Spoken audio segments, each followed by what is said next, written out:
E aí, em que idade você descobriu do que você gosta ou quem você é?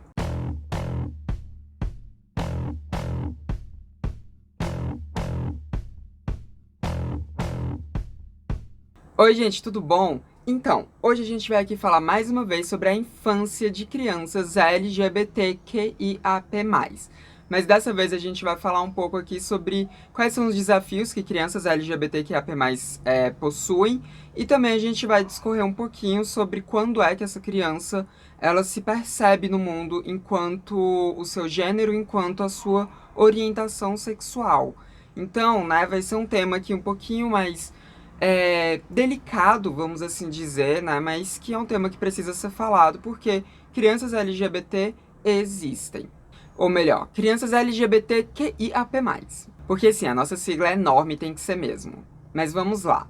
Ainda naquele tema de deixem as nossas crianças em paz, vamos aqui falar sobre essas questões.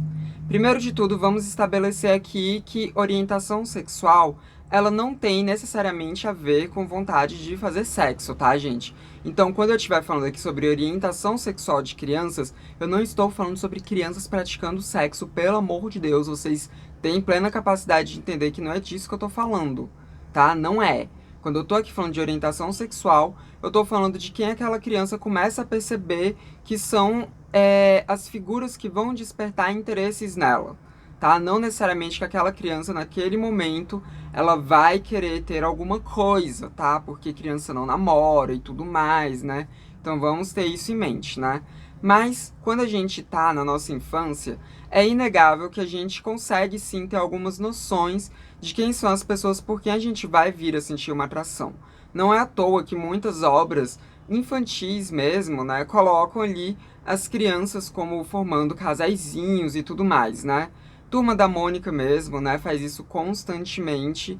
E também, né, filme Meu Primeiro Amor, Charlie Brown também, né? A gente tem essa dinâmica acontecendo em praticamente todas as produções infantis, né?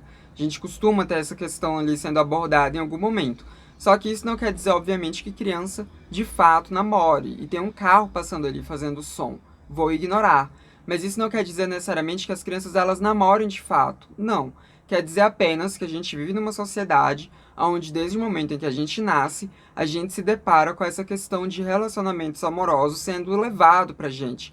Seja em forma de arte, seja em forma de desenhos, né, que também são uma produção artística de audiovisual, seja nas conversas que vocês veem os adultos tendo ali desde a infância. Então, esse tipo de tema sempre está presente na nossa vida, desde o momento que a gente nasce até o momento em que a gente morre. Então as crianças, elas acabam muitas vezes querendo emular, né, essa vivência de adultos e realmente uma brincadeira lúdica ali que elas fazem, né, de imitar os adultos. Então acaba que essa questão de relacionamentos, ela também vem sendo empregada na infância. Não necessariamente que a criança ela vá namorar, mas ela começa a pensar sim sobre essas questões. E quando a gente fala de crianças que estão dentro da sigla, elas também passam por isso, elas também passam por esses processos. E elas vão se percebendo ali crianças que não estão ali dentro da norma que é estabelecida. Elas vão tendo essa noção. Obviamente que nem todas as crianças vão ter essa noção ali desde muito cedo, né?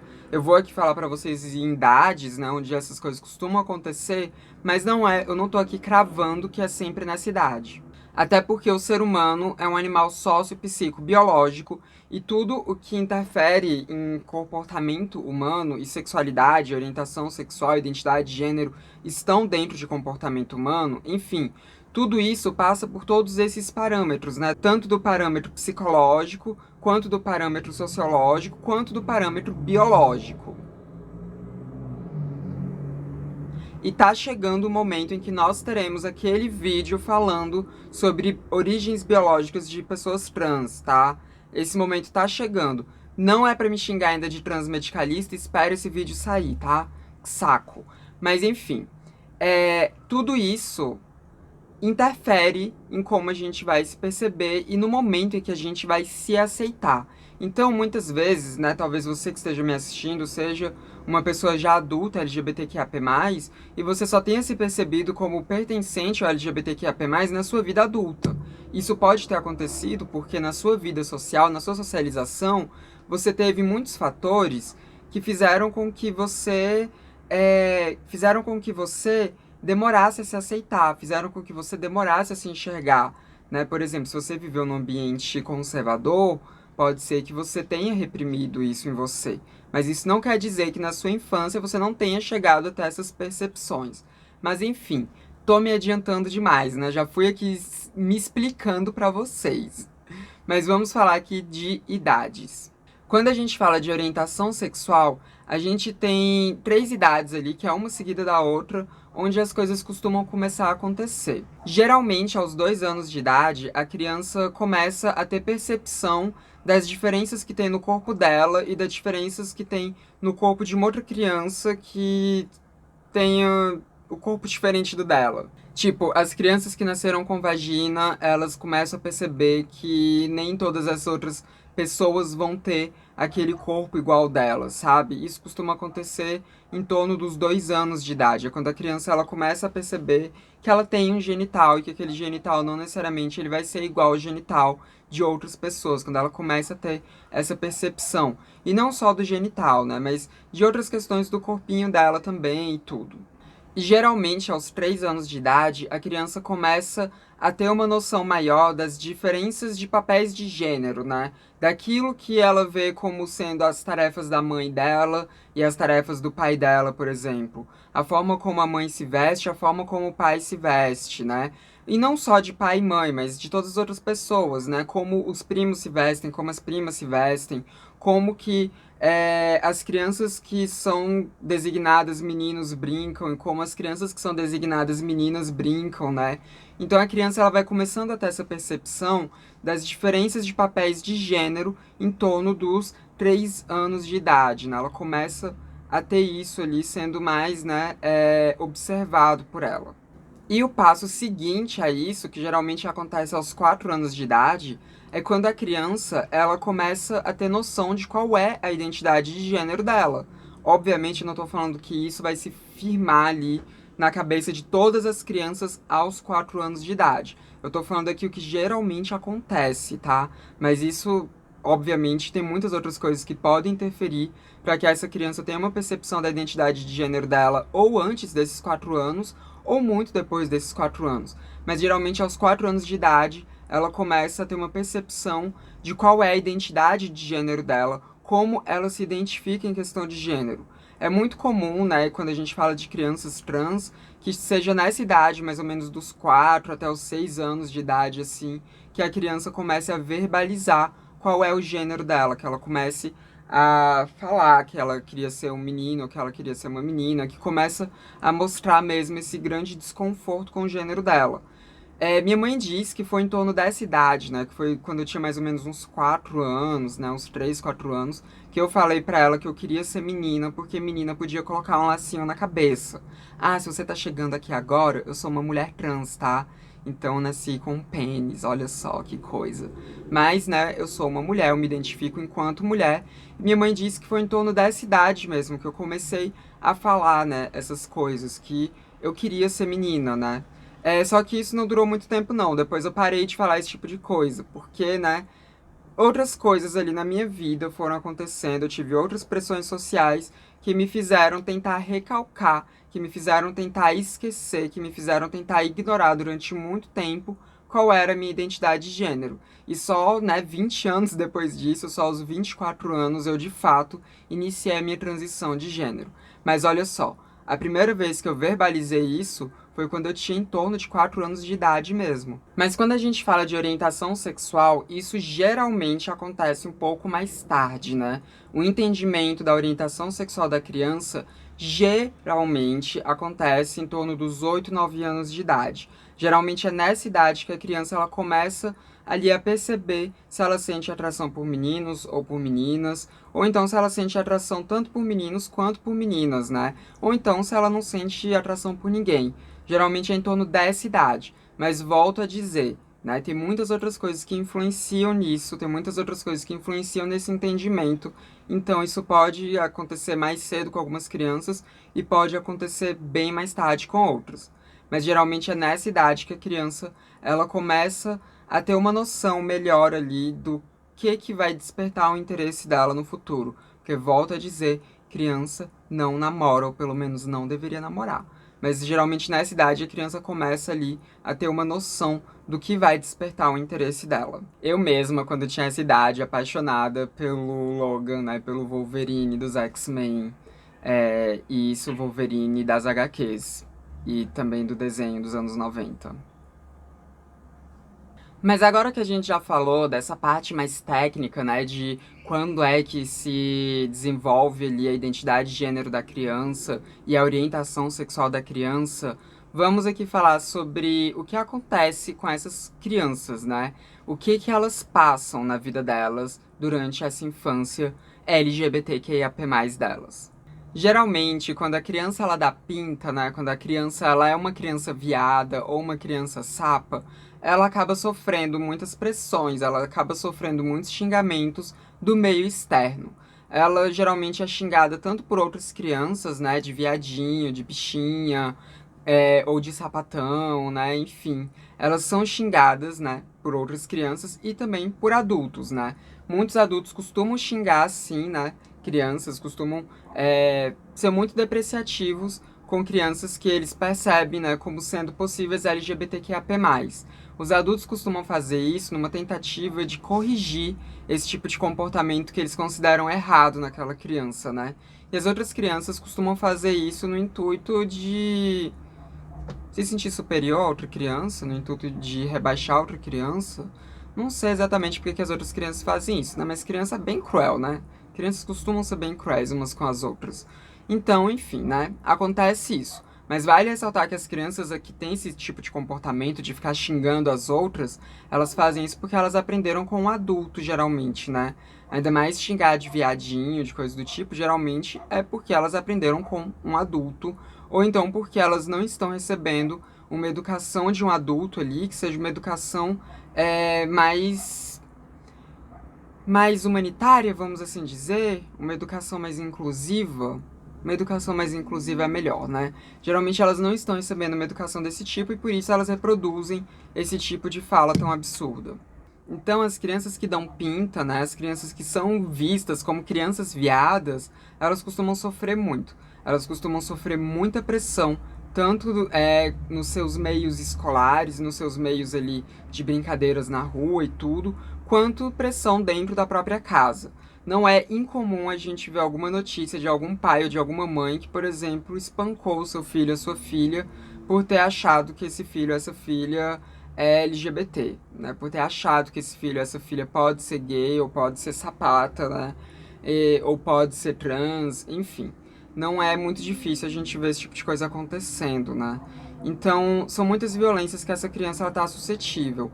E ainda tem também a violência religiosa, porque a gente vive num país, né, falando aqui do recorte brasileiro, a gente vive em um país altamente cristão e altamente conservador em determinados assuntos, né? Algo que está melhorando, mas a gente ainda costuma ver muito famílias que são bem conservadoras, né? Que acabam levando as crianças para ambientes religiosos e nesses ambientes religiosos é muito comum que essas crianças elas sejam confrontadas com discursos muito contra a existência delas. E tá passando um monte de moto aqui, paciência, vou tentar ignorar todas, né? Não vou conseguir, mas vou tentar. Então, essas crianças elas vão sofrendo esse tipo de pressão ali dentro, né, das suas casas, dentro das suas escolas e também dentro dos seus ambientes religiosos. Eu lembro muito que a minha mãe ela não costumava falar nada que fosse LGBTfóbico. Eu não tenho, pelo menos, nenhuma lembrança, assim, significativa da minha mãe falando alguma coisa, sabe? Coisinhas pequenas, assim, mas nada que fosse muito significativo. Mas eu, né, que era uma criança viada, porque até então, né, eu era uma criança que dava pinta, uma criança que brincava de boneca, né, uma criança que, apesar de ser lida enquanto menino, brincava de boneca, gostava de coisas tipicamente femininas, então eu era uma criança viada, né, eu era lida, assim, como uma criança viada. Minha mãe, ela costumava deixar eu brincar com o que eu quisesse brincar, né? Ela não tinha muito problema com isso, mas os outros familiares, eles tinham problema com isso, né? Os outros familiares, eles falavam que a minha mãe, ela tinha que cortar essas brincadeiras de mim, que ela tinha que me tratar de forma diferente, porque senão eu iria crescer e virar um viado, eu iria crescer e virar uma gay, né? Os outros familiares falavam isso pra minha mãe. E não só eles, mas dentro também dos ambientes escolares, eu lembro, né? Principalmente quando eu tava ali mais ou menos ali no jardim, sabe? Na creche não tinha esse tipo de coisa, não. Mas no jardim, eu lembro que as crianças, elas não costumavam querer brincar muito comigo, não. Eu brincava mais sozinha. Eu ficava mais ali isolada, ali no canto, né? Meu Deus, todos os barulhos resolveram acontecer agora que eu começo a gravar. Mas enfim, eu costumava ficar mais isolado no canto, ou então brincando, né, com as próprias professoras ali do jardim, né, e tudo. Eu não confraternizava tanto com as crianças ali do meu jardim, não, né, as crianças que estavam ali no mesmo período que o meu. Obviamente, não só por eu ser uma criança LGBTQIA+, mas também, né, eu sou autista, então eu fui uma criança autista. Então, com certeza, isso também interferia ali nas relações que eu tinha com as outras crianças, né? Com certeza isso também foi um fator que contribuía para que eu fosse uma criança mais solitária. Mas de qualquer forma, eu era uma criança mais solitária, né? E inúmeras vezes eu ouvia alguns xingamentos a meu respeito, né? Principalmente quando eu entrei ali na primeira série e tudo mais, né? Então eu ouvia xingamentos, né? Tanto na rua em que eu morava, quanto também na escola, né?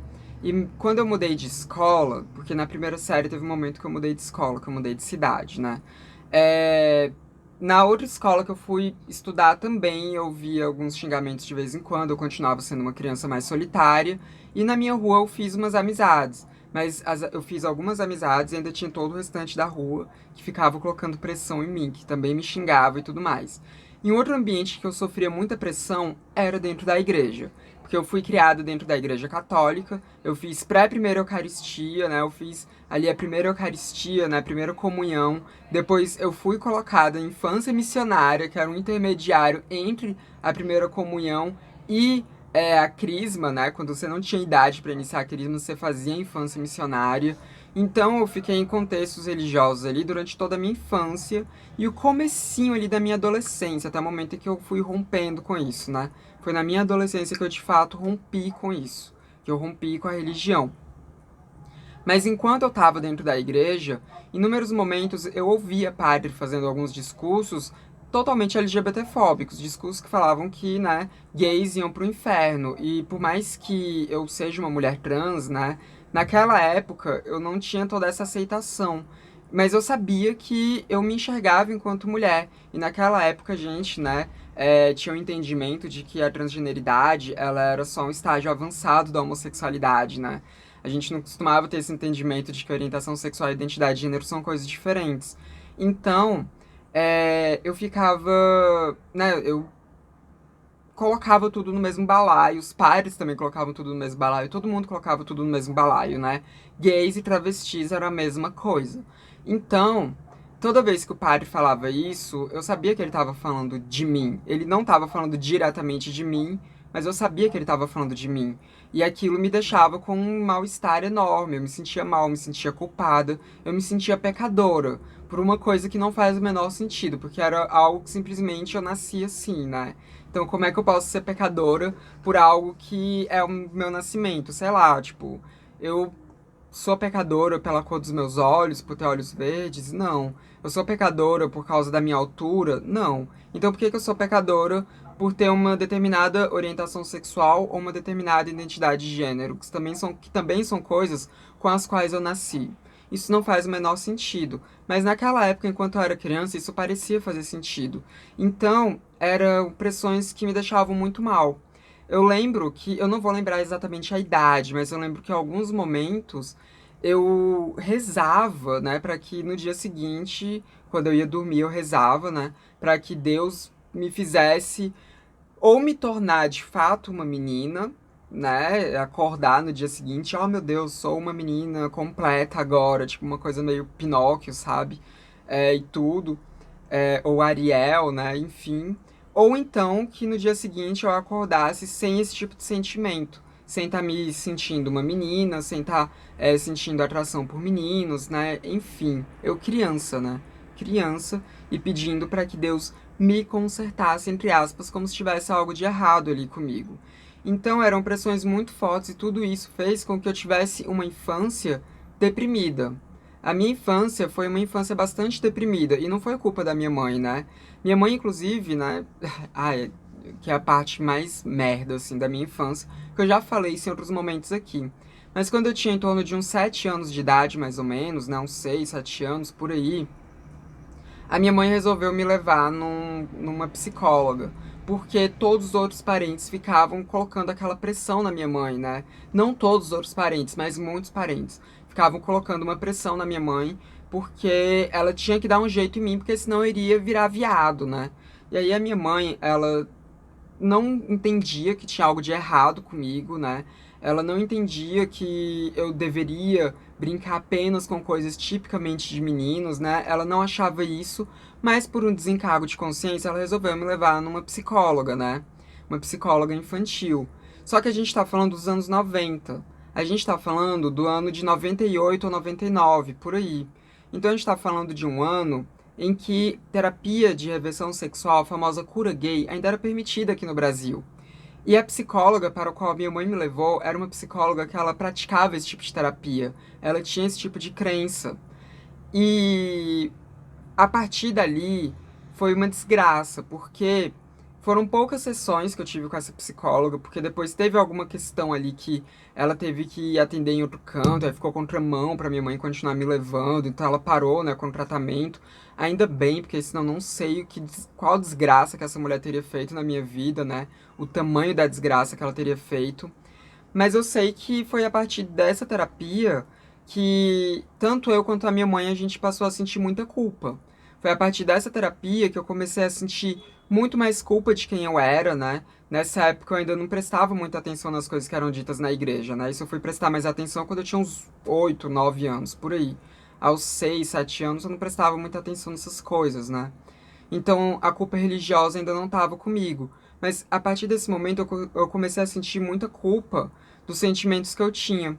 Eu não lembro exatamente o que essa psicóloga falava pra mim, né? Eu lembro muito que ela deixava eu brincar com vários brinquedos ali, né, no consultório, ficava anotando umas coisas e que ela conversava comigo.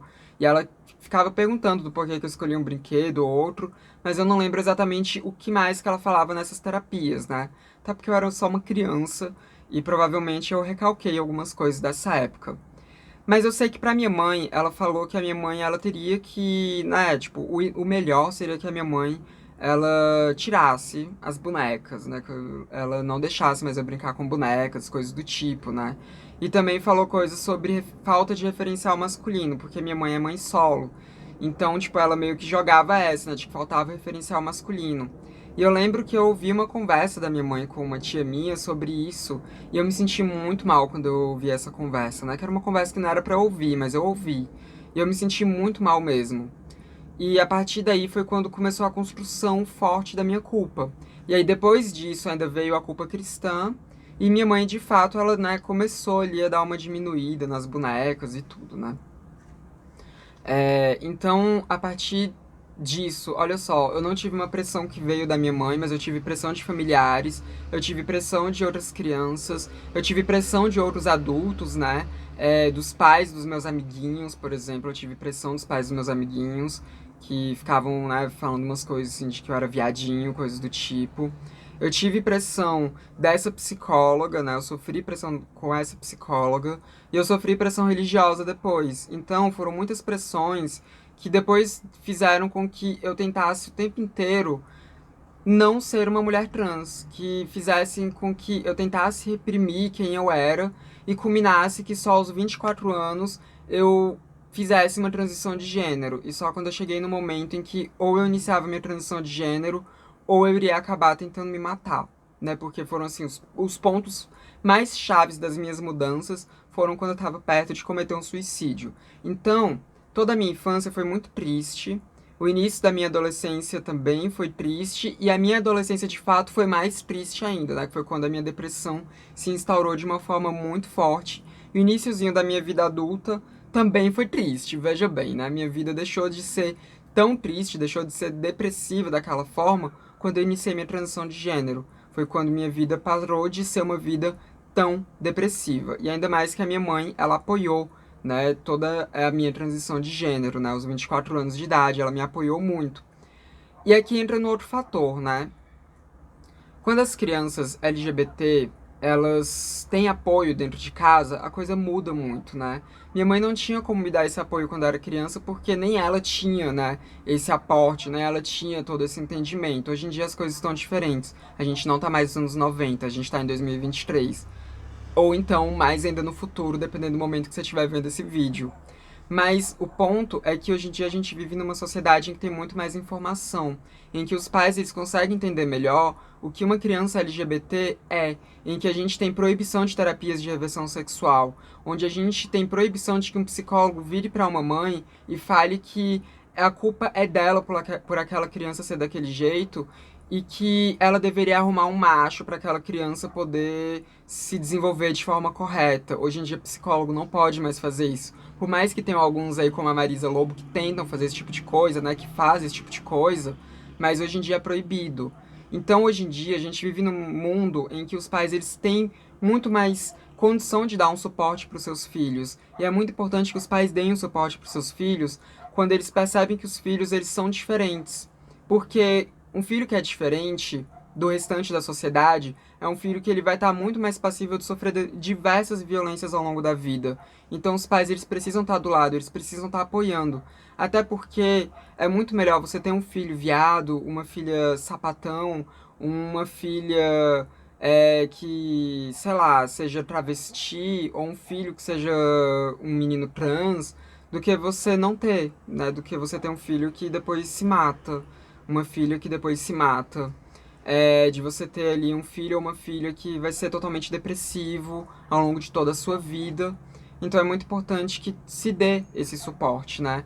E muitas pessoas conservadoras ficam falando pra gente que a LGBT deixar as crianças em paz, sendo que eles aqui não deixam, né, as crianças em paz. Eu já falei isso aqui em vídeos recentes e vou voltar a ressaltar isso, né? Quem atrapalha a vida das crianças são justamente as pessoas conservadoras, são justamente as pessoas que são os cristãos conservadores que acham que eles têm todo o entendimento do que uma pessoa deve ser e tentam encaixar essas crianças dentro das caixas que eles querem que essas crianças estejam encaixadas. Só que as crianças elas não vão estar encaixadas nessas caixas porque elas não são pertencentes a essas caixas. Essas crianças precisam ter autonomia para elas poderem entender quais são as caixas delas, quais são os locais em que elas pertencem, para elas poderem entender quem elas são. Elas precisam ter liberdade para fazer todas as experimentações de gênero que elas puderem fazer, para que elas consigam se entender. Elas têm que ter liberdade para escolher quais são as brincadeiras delas. Elas têm que ter liberdade para escolher qual é o gênero delas, para escolher quais são as roupas delas. Elas precisam ter autonomia, porque criança é ser humano. E se criança é ser humano, criança tem que ter autonomia. Nossa, é isso. Acho que eu falei tudo que eu tinha pra falar. Esse vídeo foi meio estranho, eu sei, eu não imaginei que eu fosse falar tanta coisa de forma tão rápida. E quando eu comecei a gravar, eu não imaginei que fosse tomar esse rumo que tomou. Eu imaginei que fosse só falar aqui de uma coisa técnica e tudo mais, mas enfim, tomou esse rumo todo. Me digam aí o que vocês acharam desse vídeo, o que vocês acharam de tudo que eu falei aqui. Então comentem aí embaixo os achados de vocês. Não esqueçam também de deixar o like nesse vídeo, porque isso ajuda muito a disseminar o conteúdo de transmissão pelo YouTube. E não se esqueçam também de se inscrever nos canais, caso vocês não sejam inscritos ainda. Esse foi mais um vídeo do Transmissão, canal sem tema. A gente se vê na próxima. Até mais. Gente, parece até que eu tomei alguma coisa, né? Só tomei água. Deve ser feito do calor de Brasília. Eu tô agoniada pra que esse vídeo acabe logo, por isso que eu falei tão rápido.